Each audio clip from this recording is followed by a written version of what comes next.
All right. Hello, everybody. I see names popping up into our attendee list here. So we'll say thanks, everybody, for joining. And we'll take just a minute here for people to kind of get settled in. I'll introduce myself. So my name is Lily Haynes. I'm a community programs manager here at the Clark Fork Coalition in Missoula. I'm often the host or one of the hosts for these events that we do virtually, these community events. A quick plug for the Clark Fork Coalition. Our organizational mission is to protect and restore the Clark Fork Basin, which covers 14 million acres of watershed in western Montana. So for over 40 years, or for 40 years now, we have been a leader in science-based, community-driven river protection and restoration. Science-based means we're committed to bringing the best available science to the forefront of watershed and river management. Community-driven means that we know we cannot accomplish this mission alone, and we really depend on active, informed community members and partnership organizations to help us do our work. Every 2 years, we really leverage that community-driven piece during the legislative session by working with our Water Watchdog team, which is a special group of citizens, CFC members who engage with us in advocating for the river during the legislative session. If you're not familiar with Clark Fork Coalition or our Water Watchdog team, we will throw those links to go visit those sites into the chat for everybody who's logging on here to have access to. Just checking our numbers. It looks like we are pretty full. I don't see a lot more names popping on in rapid succession, so we're probably ready to get started. For those of you who are on Zoom, if you want to take a second and jump into the comments and just say who you are, who you're with, or what your interest is, that's really helpful for our speakers who are hiding away off camera right now, just to get a feel for who we have joining us today. So go ahead, use that chat feature. After our welcome, we're going to turn that chat feature off. And if you have questions or comments that you want to make, we'll ask you to use the question and answer feature. We have somebody on the back end kind of monitoring that. We might not answer your question until after our speakers have given their updates on bills that we're tracking here at Clark Fork Coalition, but we do have 15 minutes in this hour dedicated to answering questions and talking about some of these issues with you guys. So go ahead, use the comments, introduce yourselves for now. Again, my name is Lily Haynes. I'm kind of the host of the event, and we have a couple CFC staffers who are going to be giving updates as they're the people who are really tracking these issues as they've been developing rather rapidly in the last week. We're all kind of happy to get a break and a breather to think and re-strategize about the issues you guys are going to hear about. To get started, though, I do want to do our land acknowledgement and acknowledge that the watershed, the basin we're talking about, is the home to many different Indigenous peoples and cultures, especially here in Missoula at the CFC offices. We live in the heart of the homeland of the Bitterroot Salish and Kalispel people. We honor and we respectfully request that the audience recognize many of the things we're talking about today are closely tied to those people's sovereign rights. Our focus tonight or this afternoon is to give you guys an update on what we've been tracking at the legislative session. Before we get started, I do want to turn it over and welcome you guys with our new executive director, new as of a year, who has been working on things, working on policy issues at a big level. And I know most people are probably familiar with some of the turmoil that all of our conservation organizations are going through. So Brian, I'll turn it over to you to welcome our attendees. Great. Thanks, Lily. Can you hear me okay? Yeah, I think so. Great. Awesome. Well, thank you everybody for being there and or being here with us on this virtual webinar. And happy, as I heard the other day for the first time, happy transmittal, right? It's a holiday, it's a break during the legislative session. And yeah, it's a time, as Lily said, to catch our breaths, and a breath we need at this point. So Lily did a great job of introducing the Clark Fork Coalition, and as I'm looking over the attendee list, many of you are very good friends and supporters of the Clark Fork Coalition. So we really appreciate your support today, and we hope to bring to you a very informed set of updates on what water legislation is working its way through the session and where we as Clark Fork Coalition stand on that. Clark Fork Coalition has been around for 40 years, and one of the big pillars of the work that we do is providing this watchdog service to vet, to investigate, to advocate for clear, rational, protective policy for water in the state of Montana, and when the need arises beyond. We are in extremely challenging times. Many of you are feeling this organizationally, personally. Our democracy is under a type of attack that we haven't seen or I haven't seen in my lifetime, and many of us across the age spectrum haven't seen in our lifetimes. And as a result of that, our clean water will be under attack during the forthcoming years. And so it behooves us all to do what we can to keep an eye on policy that is working its way through various legislative sessions, whether it be at the federal level or whether it be here in Montana, and continue to hold the line and protect this life-giving resource as best we can. And we at CFC are prepared to do that. And so we hope today to bring to you a set of information that will help you make informed decisions about how you can participate in some of the opportunities and the hearings for bills coming through the legislature in the next couple of months. And we can cross our fingers and work hard together to make as much important change and hold the line for important water protections that are already in place as much as we can. So again, thanks for being here. Thanks for being supporters of the Clark Fork Coalition. And please reach out to any of us, including our Water Watchdogs team, often and always, to ask questions about what's working its way through the legislature and what information you need to support science-based water policy advocacy. So thanks, Lily. Thanks, Brian. To get us set up to hear from our first speaker today, who's going to be Andrew Gorder, our Science and Policy Director. I would just a little bit, most of you know where we are in our legislative session, but a quick 2-second refresher. In order for these policies to become law in Montana, they have to pass both of our legislative bodies, the House and the Senate. Crossover or transmittal deadline for general bills that don't have don't need to go through the appropriations committees. Those just had their deadline. And so the upshot is, as a watchdog, a team of watchdogs, we have a pretty good idea of what water bills are now on the table. There's not more opportunities, maybe a few sneaky opportunities, but most of the opportunity to bring bills to the table has passed. Those bills have had to get through one of the legislative bodies, crossed over to the other ones. And for our advocates out there, what happens after transmittal is we have another really good opportunity. If we missed a bill in a committee, we have a really good opportunity to advocate loudly to that select group of committee members who have to pass these bills forward. And so it's a great time to remember that there's a really distinct group of legislators who we can target with our written, oral, in-person, virtual testimony, either in support or opposition of the policies that are out there. So a little reminder for you, or a little plug, is that crossover is also, this break is a time when your representatives often return home. We hope that they are engaging with their constituents and having town halls and that type of engagement with the people they represent.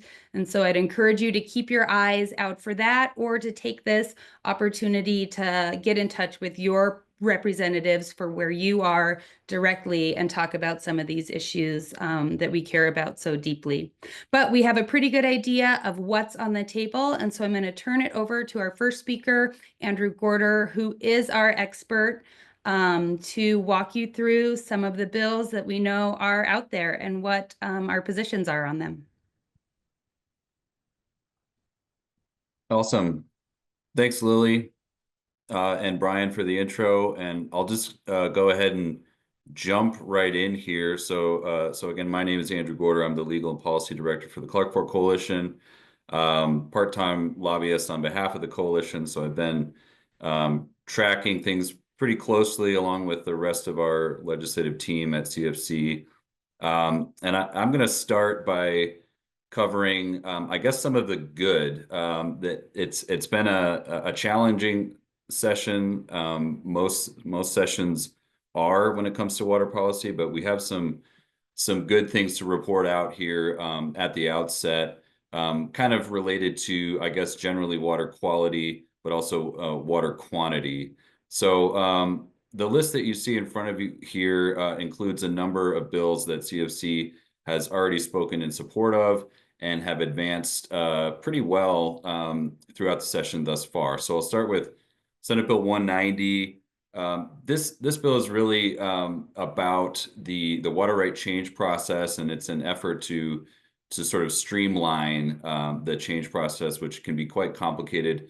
Why is this important to the Clark Fork Coalition? Because we use this water right change process as part of our restoration program to purchase or lease water rights from willing irrigators and then convert those water rights to benefit in-stream flows and protect fisheries.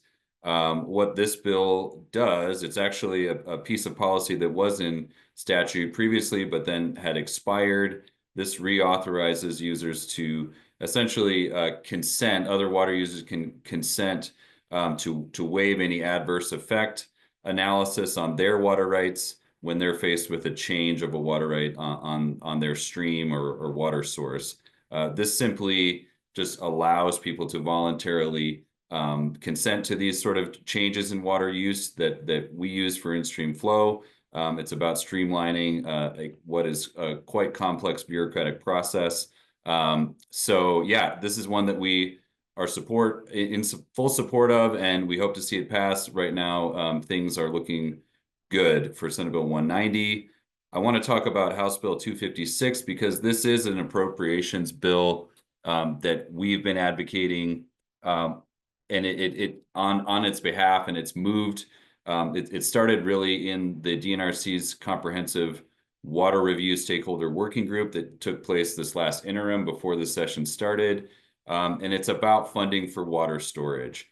So water storage is one of those issues of water policy that you don't see a lot of disagreement on when it comes to the diverse stakeholders. Everybody's basically in support that we need to prioritize water storage, and that we have a lot of potential with existing water storage infrastructure in the state, but what we need is funding to really rehabilitate and maintain, or perhaps even expand those water storage facilities.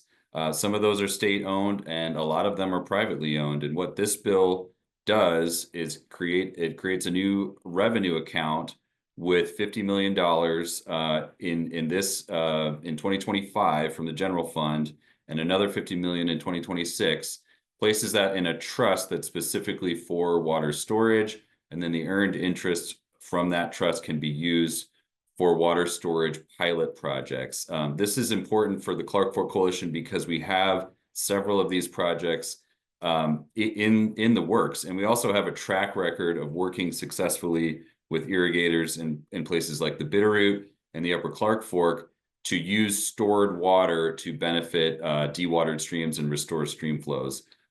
This is a really important bill. It has been very successful. It's seen broad support so far during this legislative session. So things are looking good for that one. The next one I'll mention real quickly is House Bill 580. This is, again, sort of related to in-stream flow water quantity, but as everybody who's familiar with water rights and water use in Montana knows, you got to use it or you lose it. Water rights are subject to the law of abandonment. And what this bill does is clarify that people who voluntarily cease using water during periods of drought and pursuant to a drought management plan cannot be accused of abandoning their water rights. So they're not going to lose their water rights if they stop using water to maintain stream flows during periods of severe drought. It's just common sense policy, and we hope to see House Bill 580 pass as well. And then I'll mention Senate Bill 472, which all this bill does is add some teeth to the 310 law, the Montana Streambed Preservation Act, and it ups the penalties for people who flout the 310 law and damage potentially riparian habitat, in-stream habitat. And this gives local conservation districts a little bit more of a stick when it comes to people who come to Montana and flout our 310 law. So again, it's a common sense bill. We hope to see this one. It's carried by a local senator in the Clark Fork Basin, Denley Logie. So it's a good bill, and we'll keep an eye on that one. So if we want to move forward here, I'm going to talk a little bit about exempt wells next. And so just a bit of background for people who aren't familiar with exempt wells and exempt well policy. This has been an issue that Clark Fork Coalition has been highly interested and engaged in for nearly 20 years now. But why are exempt wells an issue in Montana? Because they're exactly that. They're exempt from the permitting requirements of the Montana Water Use Act. So exempt wells were originally designed to allow sort of rural dispersed water users to appropriate a small amount of groundwater without having to go through the rigors and the burdens of the permitting process. It's limited to a flow rate of 35 gallons per minute and a volume of 10 acre-feet. But the issue has always been, what about the cumulative impacts from multiple exempt wells being drilled into the same source aquifer? So the law states that a combined appropriation or multiple wells from the same aquifer still require a permit, but this definition of combined appropriation has always been sort of a loose moving target, and really developers have found multiple ways to get around these volume and limitations for exempt wells. And so as a result, beginning in the 90s, we saw exempt wells become really the primary tool for securing water for housing, which was not in line with the original intent of the de minimis exemption for exempt wells. So if we move forward here, I just want to discuss the next slide here on some of the impacts that we see from the abuse of exempt wells. So again, we were concerned about the cumulative impacts of multiple exempt wells being drilled for subdivision development largely. We have a disparity between the original intent versus the way that it's being used now. And we do see impacts from the depletion of groundwater, and we know that groundwater and surface water are interconnected. It's a matter of fact, and it's a matter of law in Montana. And so really this leads to potential adverse effects to other existing water users, and also impacts to our water resources themselves. Because there is no permitting process, the DNRC does not look to see if there are any adverse effects to existing water users. So they don't do any impact analysis. There's no required measurement or monitoring of exempt wells. There's no opportunity for other water users to potentially object to protect their own water rights, whether they're a groundwater or a surface water user. There's really no due process for them when it comes to exempt wells that are encroaching on their land and their water rights.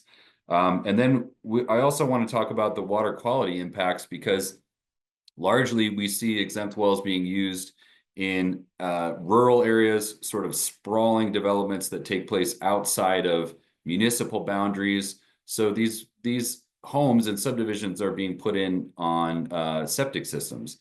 And we know that because there's really no regulations or incentives for people to monitor or inspect their septic system, those systems fail over time. This leads to non-point source pollution that ends up in our aquifers, our streams, and our rivers. And then those impacts, the burden of those impacts fall on downstream users to treat. So it's both a problem in terms of water quantity and water quality. So let's talk about the bills next that are at play related to exempt wells this session. And I'll start with Senate Bill 358. So this was a bill that came out of over 20 months of work on behalf of the DNRC Stakeholder Working Group that really looked to tackle this exempt well issue head on and create a forward-thinking solution. The Clark Fork Coalition was a member. I was a member of this working group, and we're really advocating. We were advocating on behalf of conservation users to see a progressive exempt well policy that really gets a handle on all those problems that I just outlined that we're seeing take place statewide. So the CFC was largely supportive of the concepts that came out of this working group, but we've seen some of those concepts shift around, and we've seen some clarification in the way that the bill was worked on by the working group and how it was introduced when it ultimately landed in the legislature. So as of right now, the Clark Fork Coalition is opposed, and we're working on some amendments to really tighten the bill back up. But it is a good bill. I would definitely say it's the best bill related to exempt wells that I've seen in my tenure working on this issue, and it's certainly the best one that's on the table for this legislative session. So what does the bill do? Really quickly, in a nutshell, what it does is it ends this sort of one-size-fits-all approach to exempt wells, and it divides the state into different categories based on the data that we have available and the severity of impacts from exempt wells in different hydrologic basins. So it categorizes the state into sort of red, yellow, or green areas. And the red areas are closure areas. So these are areas that are actually now would be legislatively closed if this bill passes. And those areas are the Bitterroot Aquifer, the Missoula Aquifer, the Helena Aquifer, and the Gallatin Aquifer. So in those areas, you can no longer use an exempt well. You must get a permit for groundwater use, or you have to hook up to an existing public water supply. The bill as drafted does also allow for a single domestic use for existing lots, sort of in exigent circumstances, but that's one area that the Clark Fork Coalition is a little bit concerned about what the current bill language says for exigent circumstances in red areas. So if you're not in a red area, you are most likely in a green area, and then we have these yellow or sort of monitoring aquifers where the DNRC is going to step up its monitoring efforts to observe any trends in aquifer depletions from exempt wells or just groundwater use in general. But the restrictions in yellow areas are the same as the rest of the state, which is quote unquote green. So in green areas, you could still use exempt wells, but there are sort of two pathways that you can go down. If you're not dividing land, if you're not putting in a subdivision, the DNRC conducts its review of combined appropriation. So it looks at the cumulative impacts of your proposed use of exempt wells. And then if you are subdividing land, this bill sort of ratchets down where and how you can use exempt wells for your subdivision, and it caps the per lot usage of exempt wells. It also caps the total volume that can be appropriated for a subdivision project at 24 acre feet. And then it ends sort of these loopholes that we saw develop over time, where developers were phasing developments in order to maximize their use of exempt wells. We put an end to that. And then the bill also creates a statutory path for site-specific or expanded groundwater closures based on local water quantity or water quality concerns. So Senate Bill 358 is a good bill. It needs some work, but it has passed the Senate and it's on to the House. And I think a lot of those amendments will hopefully be incorporated via the next stage of the process here. So we also have a couple other exempt well bills that we've been tracking, one of which I'll just speak very briefly about because it's most likely dead here, but I'll start with the one that's not. Senate Bill 436. So this is sort of a placeholder, I think, that was put out there to hold on to in case that these other exempt well bills didn't go anywhere. But all it really does is insert a statutory definition of that combined appropriation concept into the Water Use Act. But I view the definition here, or we view this definition that's been inserted via this bill as problematic. It would also alter how groundwater from exempt wells can be distributed across multiple parcels. It's not the worst idea in the world, but I guess our concern here is how broad the language, the title of this bill is at this stage, could really open it up to some dangerous amendments down the road. It largely enforces the status quo for exempt wells, which is something that is just not workable from a conservation perspective, certainly from the Clark Fork Coalition's perspective. So Senate Bill 436 did squeak out of the Senate, and so we're going to be tracking that one very closely as it moves through the House. And then the other one is House Bill 704. This was the well drillers' answer to Senate Bill 358. It sort of took all of those concepts outlined in Senate Bill 358 that I just discussed and sort of nixed anything that was not optimal from the well drillers' perspective. So the result was it doesn't have any basin closures for exempt wells at all. And it kind of sets up a process that would result in my opinion or my estimation, we wouldn't see any likely exempt well closures, certainly in the foreseeable future in Montana. So this one was voted down in the House. It is likely dead at this point. We can always see some shenanigans to resurrect bills later on in the process, but as of now, we're just looking at Senate Bill 436 and then Senate Bill 358 for exempt well policy. And then I'll just talk about another sort of bad bill that we are tracking pretty closely right now. And I honestly did not expect this one to make it out of the House. It did get out of its committee hearing and appropriations, I think on a 12-11 vote last week. So it is advancing at this stage. So we're gonna step up our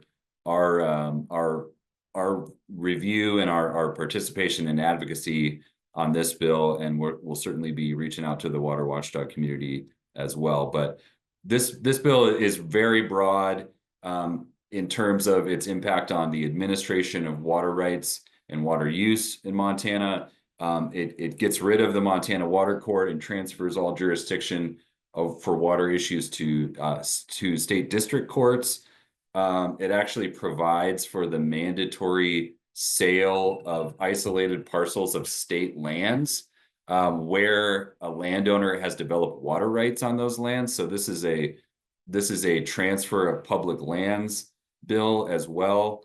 And then it has some very negative things related to what I believe it's aimed at the CSKT compact anyway, and changes the ability of a reviewing court to change or alter the terms of a water compact that has previously been negotiated between the federal government, the state of Montana, and an Indian tribe. So I think this is an attack on the CSKT compact. I think it's got a whole bunch of legal problems, but that hasn't stopped the legislature in the past from advancing bills, even when they very well could be unconstitutional, for example. So we're going to continue to track House Bill 676 and stay tuned to any email updates on that one.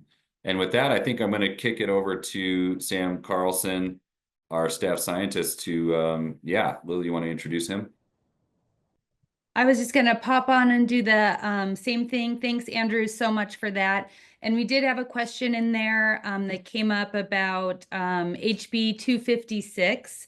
I think Jess answered it perfectly correct, that has been transferred over as an appropriations bill because there is that funding component to it. And those bills have a little bit different timeline. They have a little bit more time to get moved around. So we do expect that to cross over. We are watching it, but it is not dead. It's just on a little bit different timeline because it has that fiscal part. Yep, that's exactly correct. Yep, thanks. Awesome. All right. Well, we're going to move on from talking about some of these water rights, water storage, and Sam Carlson, who is our staff scientist at Clark Fork Coalition.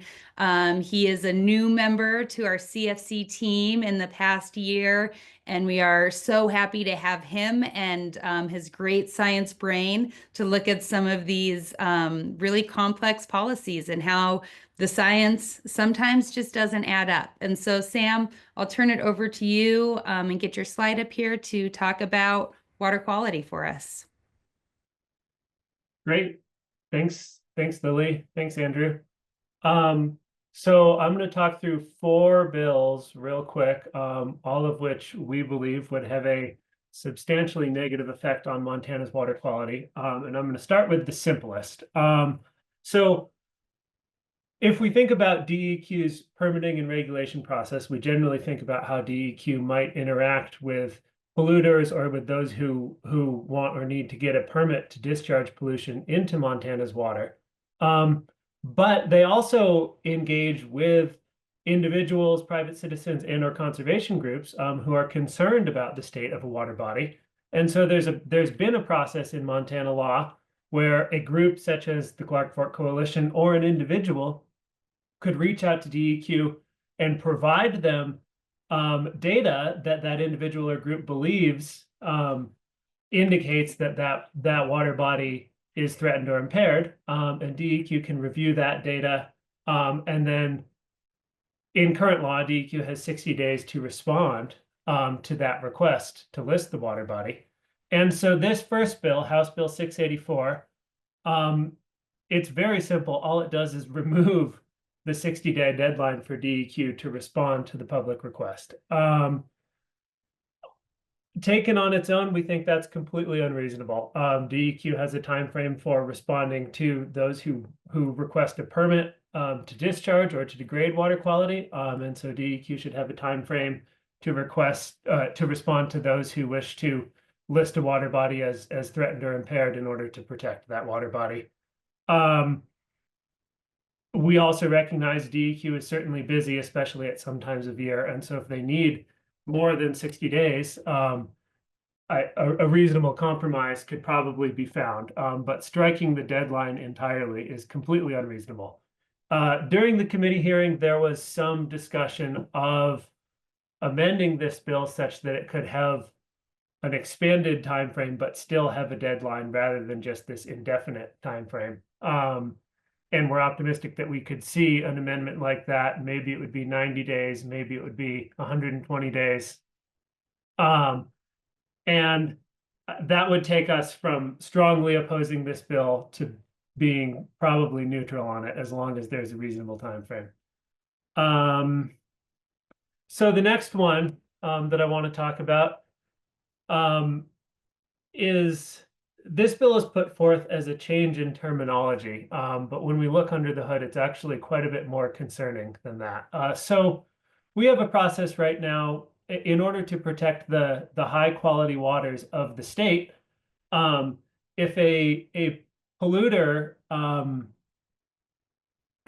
if a pollution source is causing or is anticipated to cause significant degradation to that high quality water source, then the polluter is required to get a permit, and that permit is essentially called an authorization to degrade, which is literally exactly what it is. And under current law, that authorization to degrade considers a lot of things. It considers the feasibility of more effective water treatment, and it also considers the social and economic benefits of a development project, as well as the social and environmental costs of that project.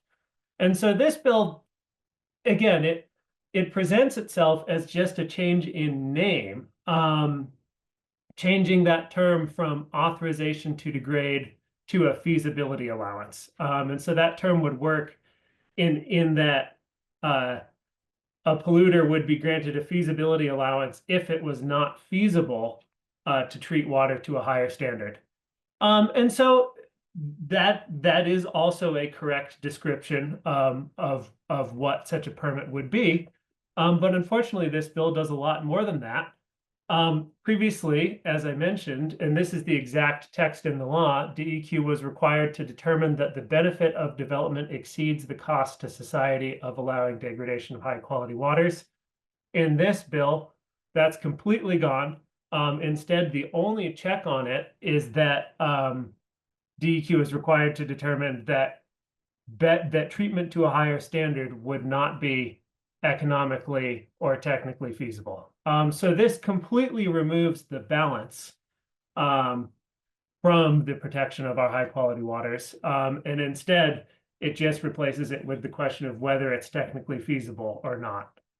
So we strongly oppose this one.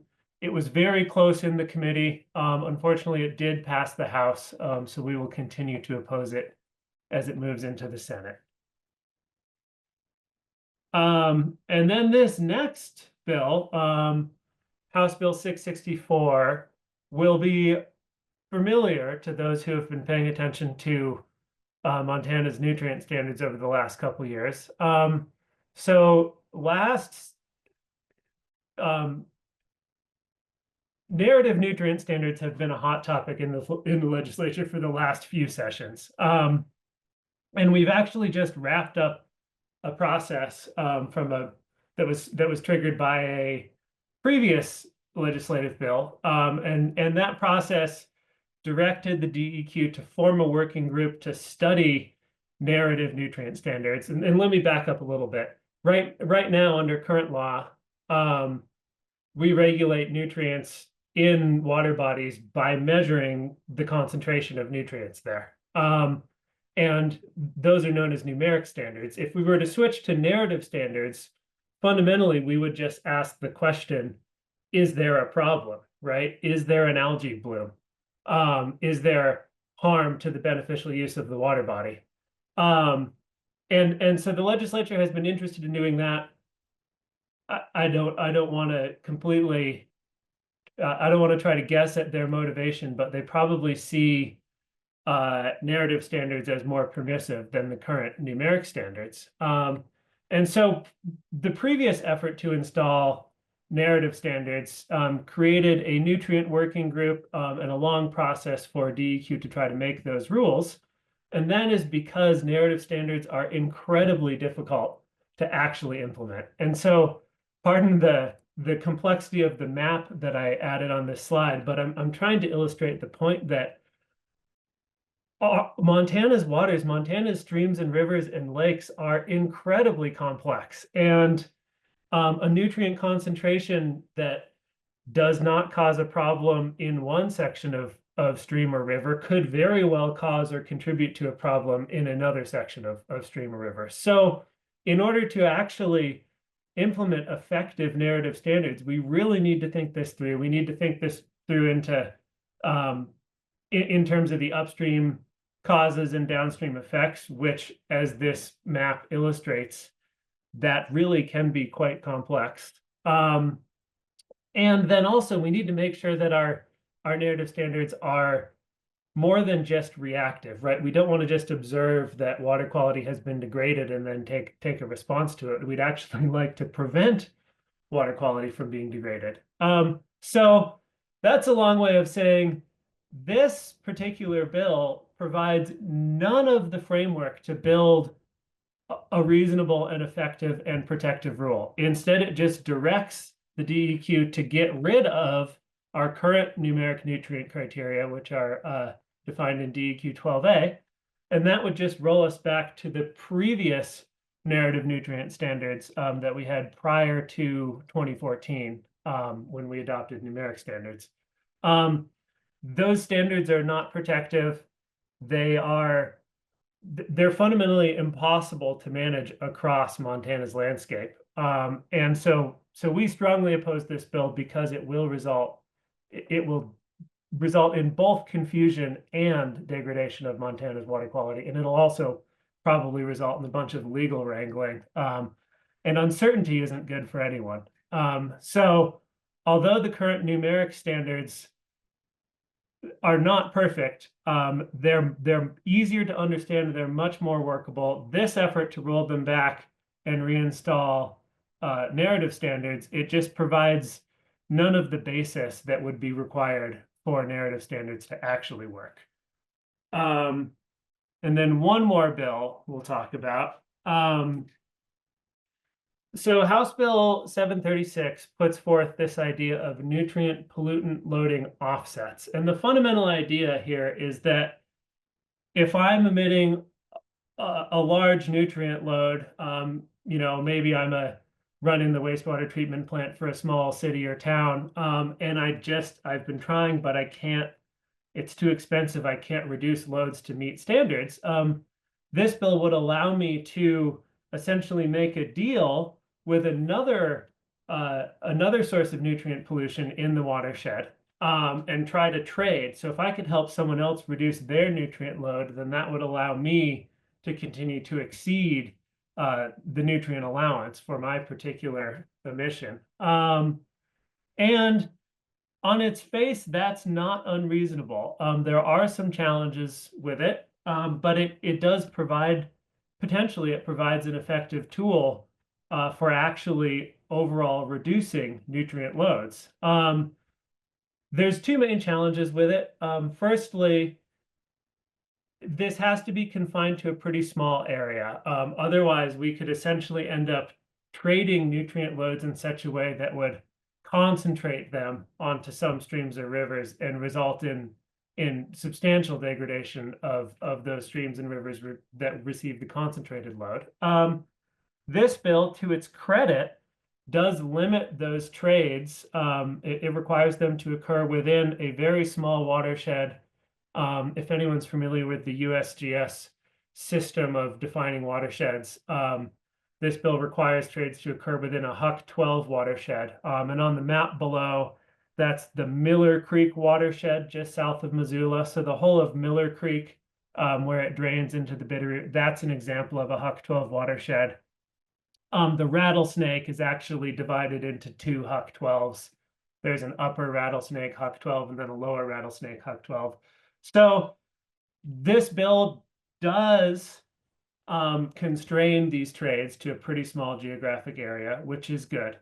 But the challenge with this is that it also requires us to be able to measure those trades and to measure the effects at the watershed scale.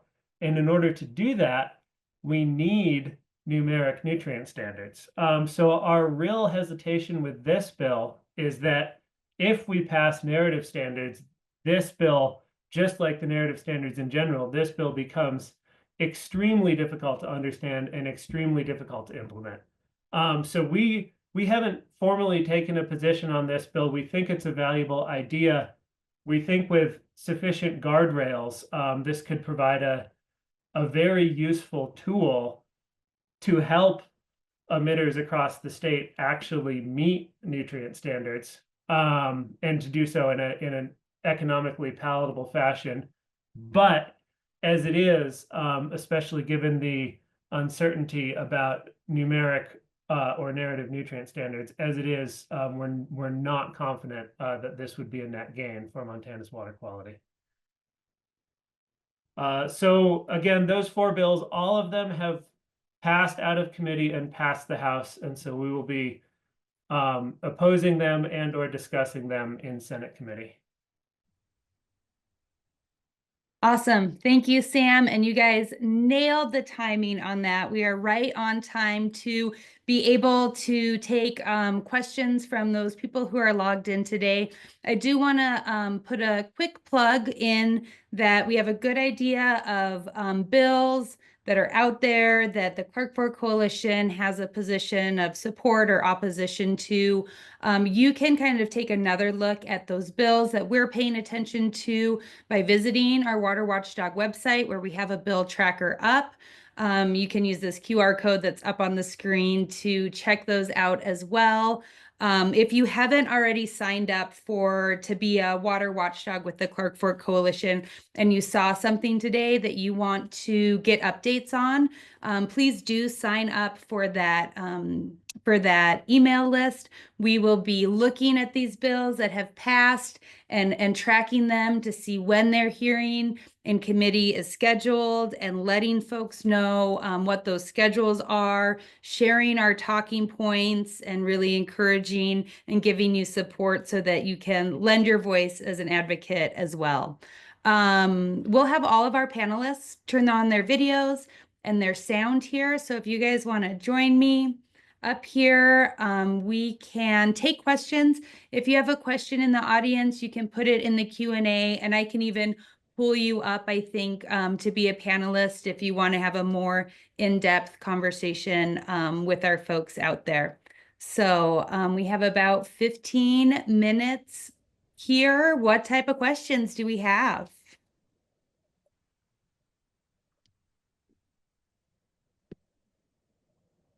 I see you, Clancy. Give me a second to do the awkward side on here. All right. You should be able to ask your question, Clancy.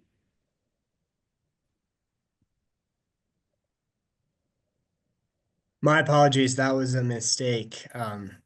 Thanks, Lily.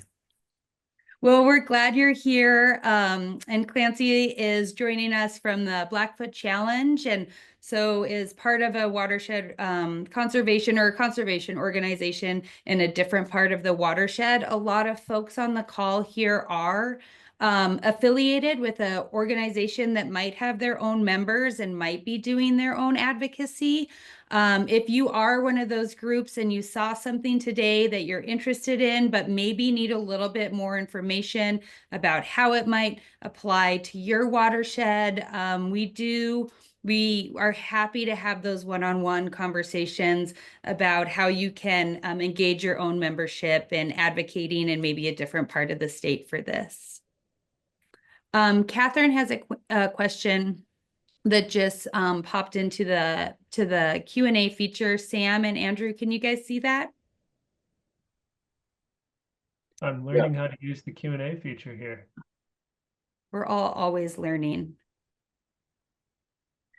It's a question about an adaptive management program. And so specifically it's HB 736.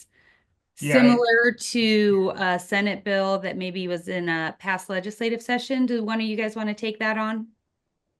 Yeah, I'll have a stab at that. That's a great question. I will say that so Senate Bill 358, confusingly same number as the exempt wells bill in this session. Senate Bill 358 was the previous attempt to establish narrative nutrient standards, and that included an adaptive management program, which did include some nutrient trading.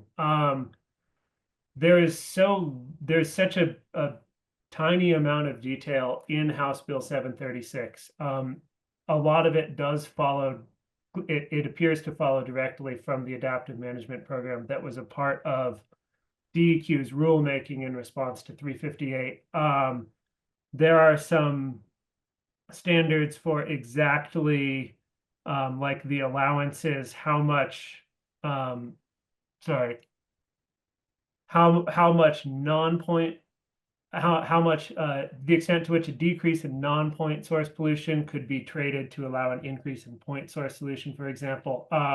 And for the few details that are in the bill, many of those do appear to directly follow from the rulemaking in the adaptive management plan in 356. But for the most part, the details are missing in 736.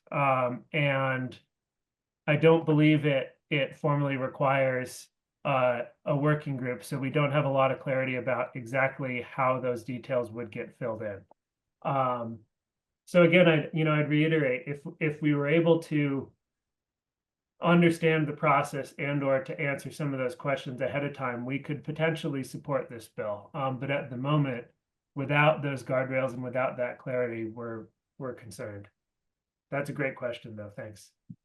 I would just to add a little bit there, the argument that we've heard in advance or surrounding Senate Bill 358 from the last couple sessions was that municipalities are struggling to meet the restrictions of numeric standards for nutrients, and what they would like to do is, rather than spend a significant amount of funding to have a very marginal benefit to overall water quality when it comes to nutrient pollution, They'd rather spend that money on helping to deal with non-point source pollution and potentially here seeing a more significant benefit in terms of the pollution, the amount of overall pollution in a specific watershed. So under that premise, then the cities or the local governments would be the ones funding these offsets. And that was the proposal for the adaptive management framework as well. But we don't really know at this point. Sam's just right. We don't have the details. And I certainly think that would change the equation if they're using sort of different funding pots, potentially DEQ funds or something to implement these offsets. So good question. Awesome. Thanks for that, Catherine. We do have a revisit to SB 178, which is a bill that currently CFC is supportive of. But it asks about, are there concerns with any of the review process or really diving into volume, flow rate identification or identifications? Do you guys want to address concerns with that bill there? Yeah, I can answer that one. It's a good question. So Senate Bill 178, just for everyone's benefit, creates a new temporary water leasing authorization that would allow water users to lease their water rights to someone else and change the beneficial use on a temporary or limited basis. It's not designed specifically to be used for in-stream flow, but I think as the bill exists, or as the in-stream flow temporary leasing statute would work under this bill, it could be used for in-stream flow. So this is one that CFC has been tracking, and we did oppose it at the initial hearing because of some of the problems that were identified in the question. It doesn't give any notice to other water users, kind of like back to the exempt well problem. If we don't have a good idea of how a change in water use could impact existing water users, or even a process for them to be notified and participate in these changes, that creates some due process problems, and we brought that up. And the bill was subsequently amended to sort of mostly or partially address those concerns. So the bill has gotten better. I think it needs some work before it'll be ready for prime time. But I know that a number of groups, including a coalition of senior water users, are very concerned about the existing language, even the amended language for this bill. So I think we'll see some more opposition as it moves over to the House. But if it's fixed, I think it could be a useful tool, especially for us to do really quick water leases in periods of extreme drought, to keep some water in stream, maybe in the latter parts of the irrigation season, August, September, things like that. So yeah, we'll see what happens with this one. Thanks, Andrew. We do have a couple questions that were submitted prior. One of them, it looks like we didn't get the whole bill number, but a question about HB 762. And I wonder if our team is familiar with that. It is relating to FWP and kind of studying river use, and a bill that kind of mandates, I think, that they create that type of information. I can speak to that one. I think that is Representative Seckinger's bill. Yeah, okay, so I can speak to this one. So the Clark Fork Coalition did not weigh in, or we have not weighed in on this one yet. But I can say that I think it's a good bill, and one challenge that anybody who's been interested in river recreation management in Montana. One issue that I think everybody is aware of is we need data. We need good data in order to make those decisions. And we've seen other efforts to manage river recreation on rivers like the Madison just kind of go down in flames because it's based largely on anecdotal or the different social considerations of different user groups, but without enough hard data for everybody to agree. And so this bill basically mandates FWP to go out to a number of rivers that are dealing with management concerns and high levels of use and gather, I think, a year and a half or 2 years of data, and then report back to the FWP Commission and the legislature. And that would allow then, theoretically, the commission and FWP to take next steps and have some hard numbers to back up any management considerations they might have on places like the Blackfoot or the Madison or even parts of the Clark Fork. So yeah, I think it's a good bill. I think it's got a bit of a price tag on it. So anytime there's a couple $1 million coming out of one fund or another, some legislatures start wringing their hands a little bit. But I think so far it's advanced and it's a good bill.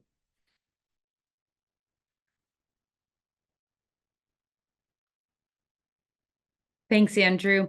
There's one more question in there from Vicky, and this one is about those numeric standards and those few bills that are kind of interrelated on that water quality side. Yeah, so Vicky asked, will the committee be asked to consider House Bill 736 and 664 together? Ideally, yes, but I don't know that will happen.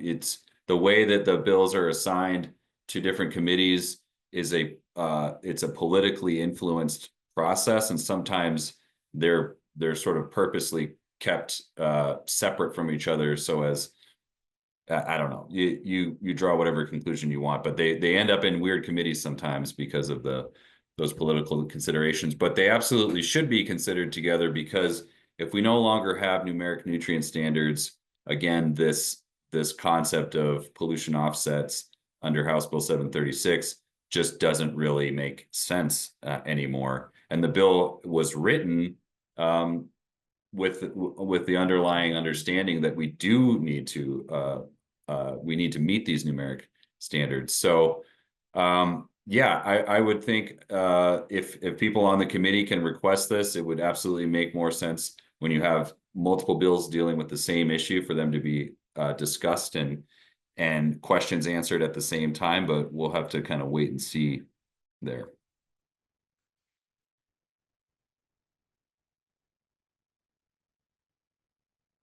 Awesome. Well, we are coming to the close of our hour with you. Again, I want to thank all of you who logged in to become more informed, to track these bills with us.